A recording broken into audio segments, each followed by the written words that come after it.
রমজানের এই পবিত্র মাসে আপনারা শুধু মুনাফার কথা না ভেবে আল্লাহ তাআলার সন্তুষ্টি অর্জনের লক্ষ্যে কাজ করুন, তার আদেশ মেনে চলার চেষ্টা করুন। বিশেষ করে রমজানে সবাই 5 ওয়াক্ত ফরজ নামাজ সব সময় জামাতে আদায় করবেন। তারাবির সময় সাম্রাজ্যের নিরাপত্তা প্রহরী ছাড়া বাদ বাকি সবাই এশার নামাজ পড়ার পর দোকান খুলে না বসে রমজানের রহমত অর্জন করার জন্য তারাবির নামাজ পড়তে যাবেন।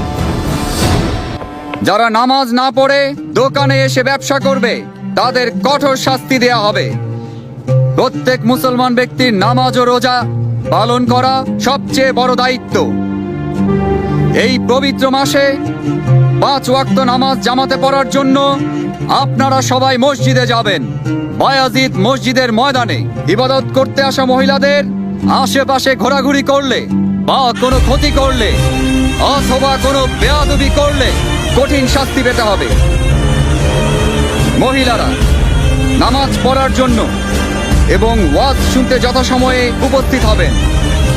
নামাজের সময় ব্যতীত মসজিদ প্রাঙ্গণে মহিলাদের আনাগোনা একেবারে নিষিদ্ধ করা হলো। মুসলিম এবং অমুসলিম কেউই দিনের বেলা জনসম্মুখে কোনো রকম খাদ্য গ্রহণ করবেন না, পানি পান করবেন না। রাতের বেলা বিনা প্রয়োজনে ঘোরাঘুরি করা একেবারে নিষেধ। মহল্লাবাসী, ব্যবসায়ী এবং বাকি সবাই নিজেদের দোকান এবং বাড়ির আঙিনা সব সময় পরিচ্ছন্ন রাখবেন। নিজের আশেপাশের পরিবেশ পরিচ্ছন্ন রাখার পাশাপাশি নিজেরাও পরিষ্কার পরিচ্ছন্ন থাকবেন।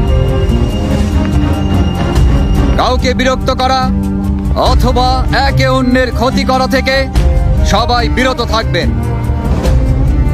যদি কেউ মহান আল্লাহ তাআলার আদেশ বিরোধী কাজ করেন, বাদশার জারিকৃত ফরমানের সত্ত্বেও কোনো অবৈধ কাজ করেন, তাকে যথোচিত শাস্তি দেয়া হবে।